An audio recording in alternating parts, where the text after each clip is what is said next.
Agricultural Land Preservation Advisory Board is now in session. We are your volunteer representatives appointed by the county executive and confirmed by the county council to advise on matters in agriculture and agricultural land preservation. We review and recommend on issues relating to existing and prospective agricultural easements. Additionally, we make recommendations to the county regarding agricultural zoning issues and other issues related to agriculture. And each member can introduce themselves and their farming affiliation. My name is John Merriman. I have a corn and soybean farm in Upper Cal. Steve Meyer, Gary Feeder Calves, Whitehall, Maryland. Holly Gilmore, Equine, Moncton, Maryland. Megan Benjamin, staff. Joe Wiley, staff. David Birkenthal, staff, and I'm on the phone tonight because of a prior commitment. Okay, I don't think there's any changes in tonight's agenda. So we'll move on to the February 9th minutes. We'll have to approve those. You all should have them in front of you. If you see any changes or additions that need to be put in,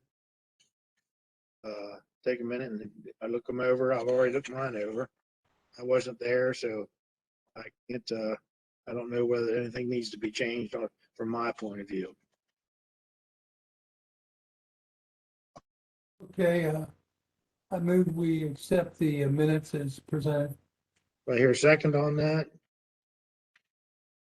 I'll second it. All in favor of accepting the February 9th minutes, signify by saying aye. Aye.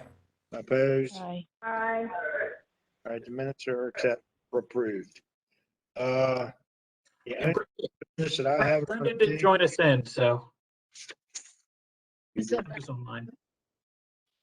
Right, Brenda, you're here? Yeah, I'm here. Sorry. Good. I'm trying my earbuds for the first time. So, Okay, we have a request, two requests actually, for Matthew L. Peters property. One is a retroactive approval for an overlay easement for access to adjacent property. And the second one is a retroactive approval for solar panels benefiting adjacent property. And Joe has the information on that. Yes, I do. Of course, it's upstairs, but I'll do my best here. So this is Matt Peters' property.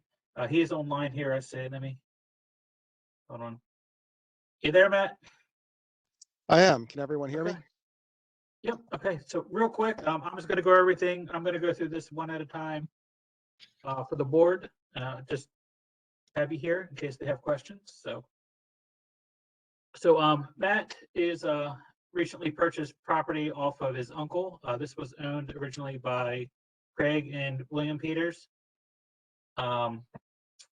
Matt's dad was William. He passed away, and it did go to Craig and Matt, and then Matt bought out the property solely to from Craig Peters. Craig lives at 15619, so that's why there's the overlay access easement and the solar panel, which we'll get to here in a second.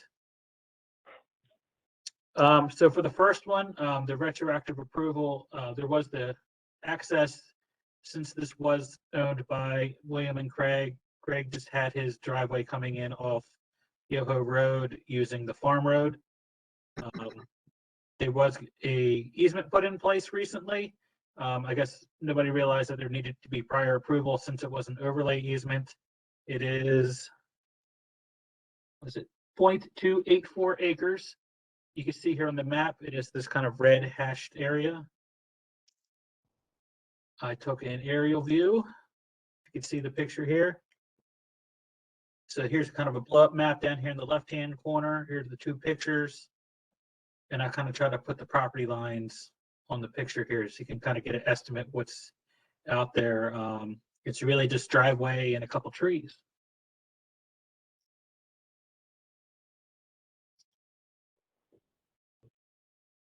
And for the second one, the retroactive approval for a solar panel. So Craig put this in. He went through the county properly. I think I said that right. He did get a permit for construction of this. Well, the solar company did on Craig's behalf. But when they came in, nobody realized that this was on a separate property when they installed it. So it is a very small solar panel. It is just for Craig's personal use on his property. As you can see by the picture, it's maybe 10 by 10. Here's kind of a picture of kind of what the property looks like. Down in the property map, the little red dot is where the solar panel actually is. It's pretty close to the property line. I kind of try to add it back here in the map here. This blue line is kind of estimated where the property line is. It's right on the edge of the field. It didn't take away any active agriculture. The big picture in the bottom here is kind of looking across from where all the buildings are, the farmstead area, looking back, so you can kind of see it's not in the middle of a field, it's right on the edge. I think that's all the pictures I have. And you can kind of see here, I kind of marked it in a red circle, so. That should be it for both of them. All right, does anyone else have anything that they want to say on that on behalf of the Peter family, or is anyone else that wants to talk on it? This is Matt Peters. I don't really have anything else to add, but certainly thank the board for their consideration of these requests. Okay, now do we have to have separate motions, or can you do it in one motion?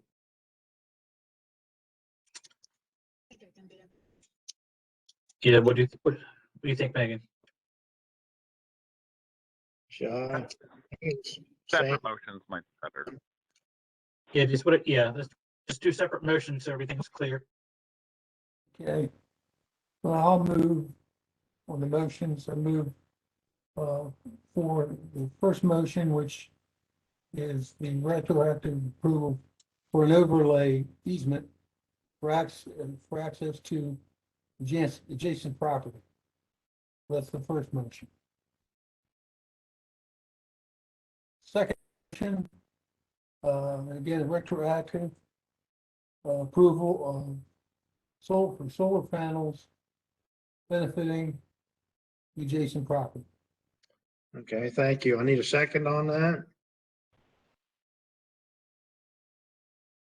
I'll second. This is Holly. All those in favor signify by saying aye. Aye. Opposed? Aye. All right. Well, they both requests have been approved then. Okay, Matt, we'll get in touch with you because the next step is this goes down to the state. So Thank you very much. no problem. You have a good night. You too. Okay. According to my agenda, the next thing is the status of easement transactions, inspections, and updates. Sure. So we are, there are no big changes from the last month. We have had a few baselines for the mouth properties. I've been working on those. Joe completed 2 baselines. There's 2 more that are ready for him to go out. So, and these are for fiscal year 21 and prior. So good to see those moving. We are expecting the mouth fiscal year 22 offers soon. The appraisals for those are due back to the state, I think next week it is. And so if that happens, offers should go out this month.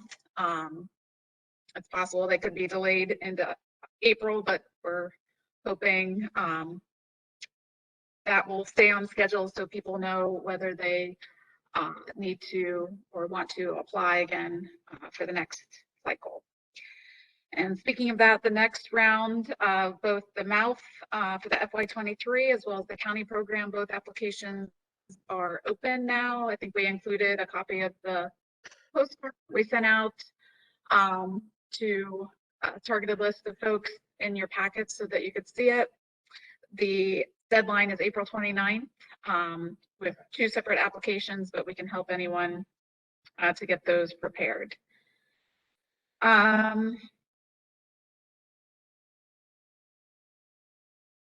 As far as monitoring goes, we're gearing up for a spring monitoring blitz.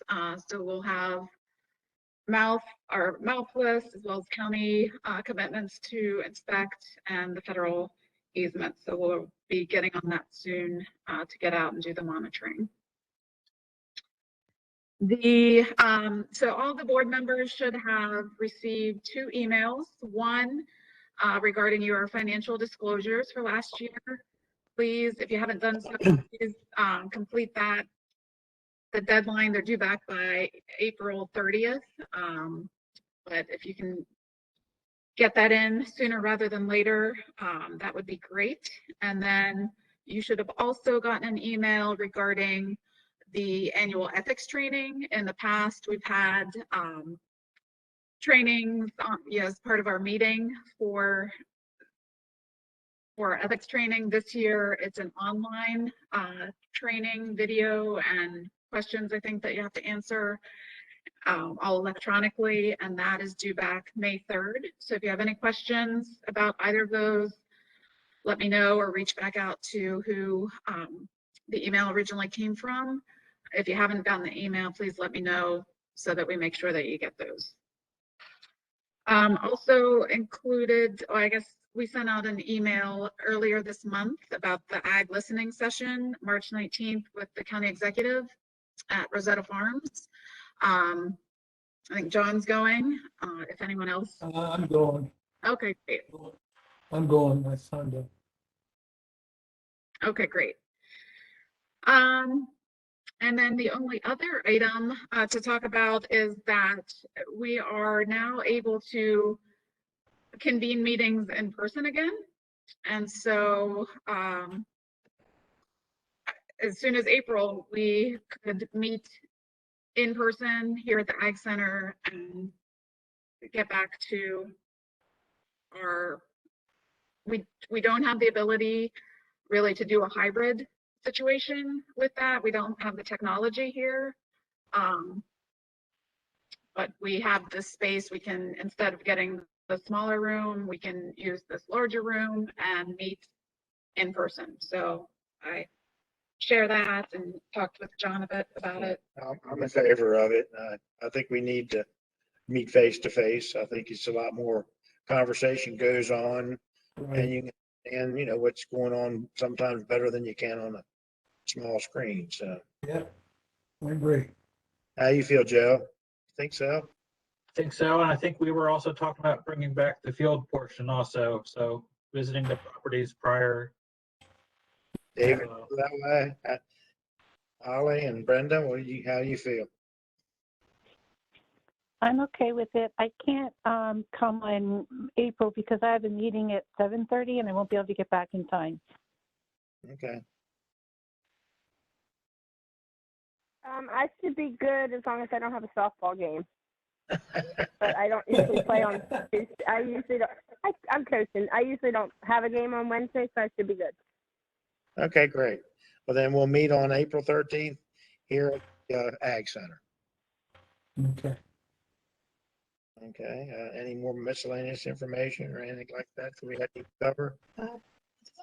Okay. And thank you all for attending the meeting, and we will adjourn the meeting now. Thank you. Thank you, John. Talk to you later, Steve. Thanks, everyone. All right.